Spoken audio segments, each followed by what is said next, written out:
most indebted nations in the world. Now, Singapore's answer is yes, but we have a lot of assets offsetting the debt. We have GIC, we have Temasek, we have MAS, we have a lot of assets.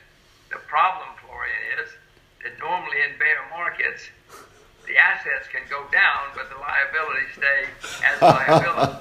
Let's hope that Singapore is plenty smart and their assets go up while their liabilities stay the same.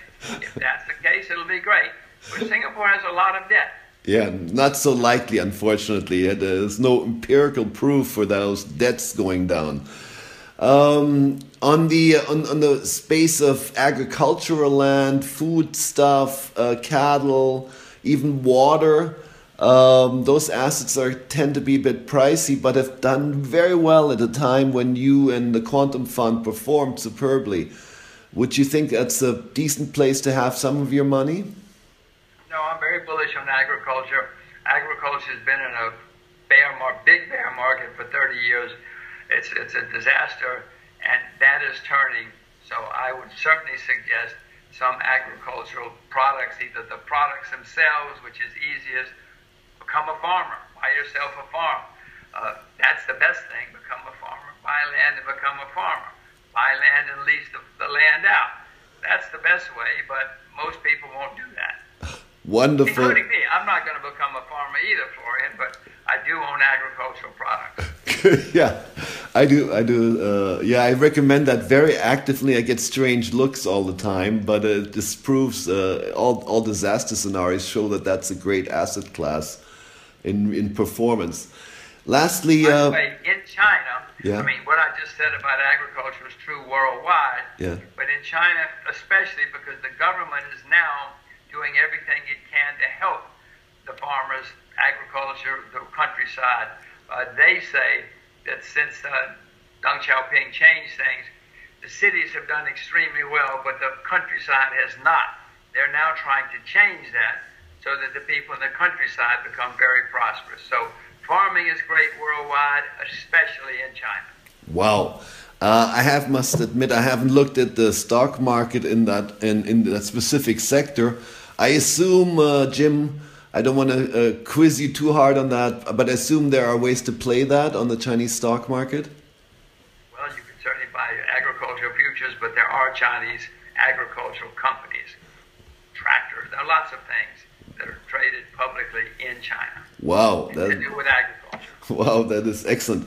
We're coming a little bit towards the end, Jim, but I would like to ask you, we've seen Brexit, we've seen 5 stars in Italy, surge, even in Germany there's a move towards the right. Trump is running a close race.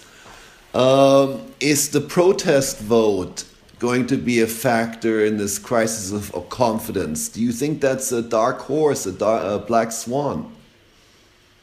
Not a black swan, it's because it's going to happen. I can tell you it's going to happen.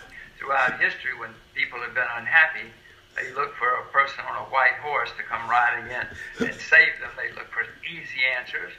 The man or the woman on a white horse always has easy answers. They don't work, but they have them.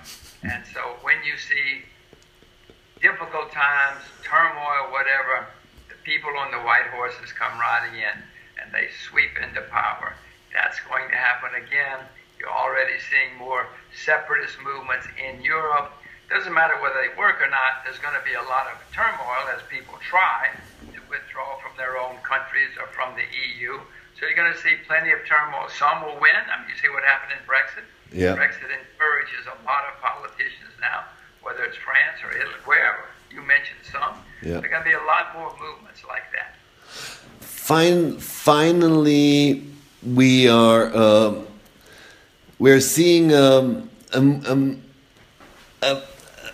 real shift in wealth between the top 1% and a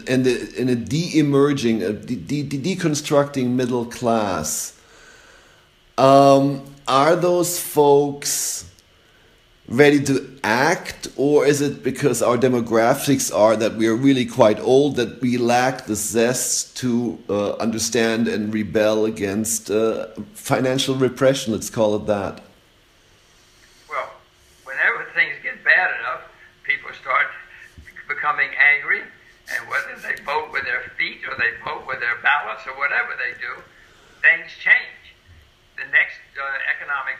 are going to be more serious than anything we've seen in our lifetime. You're going to see some institutions swept away, whether it's universities or museums or Lehman Brothers has been around 150 years. Bear Stearns has been around 90 years. You see a lot of things are going to get swept away the next time around. So we're going to come out the other side with a lot of big changes, a lot of angry people, a lot of unhappy people. This happened throughout history. It's going to happen again. The lesson of history, Florian, is most people don't learn the lesson of history. And if they do know the lesson of history, they think it's different this time. We can change it. Don't worry. It'll be okay. The lesson of history is you better learn the lessons of history because they're always going to come back to haunt all of us. Well, that doesn't leave us with too much hope for one of my favorite short recommendations over the last years, Deutsche Bank, being in a bit of a marginal tight spot if the financial system crumbles or M&A fees, buyback fees disintegrate. What is your view on that institution? Well, I haven't looked at Deutsche Bank closely. I read in the press that they have trillions of dollars or euros of derivatives. I presume that's accurate, and if that's the case, Deutsche Bank is probably, I know they have serious problems. Will someone bail them out? Germany says they won't. So will they become the Kreditanstalt of 2017? I don't know. If it's not Deutsche Bank, it's going to be somebody, more than one person, one group. So I just haven't looked at it close enough. But what I read in the press, Deutsche Bank is not in good shape. Okay. And lastly, for some of our customers who have a bit of flexibility and listeners, where are good geographic places? Because this will lead to some, as you said, unrest, repression, discomfort, family issues. Where would you recommend, or what pockets on this planet would you recommend to maybe live through some of this turmoil? Well, you certainly probably don't want to be in a city. You don't want to be in a big, obvious farm, because the people in the city is going to come looking for your farm and your food. You need to be in an isolated, out-of-the-way place. I mean, Colombia, for instance, in South America, has had a 50-year civil war. It's coming to an end.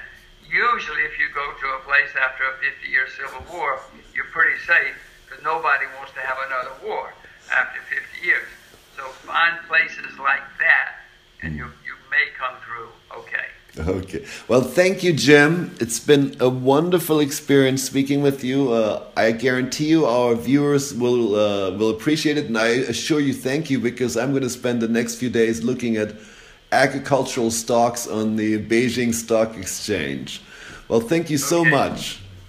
Thank you, Florian. My pleasure. All the best. Let's do it again sometime. Gladly. Bye-bye. Bye-bye, Jim.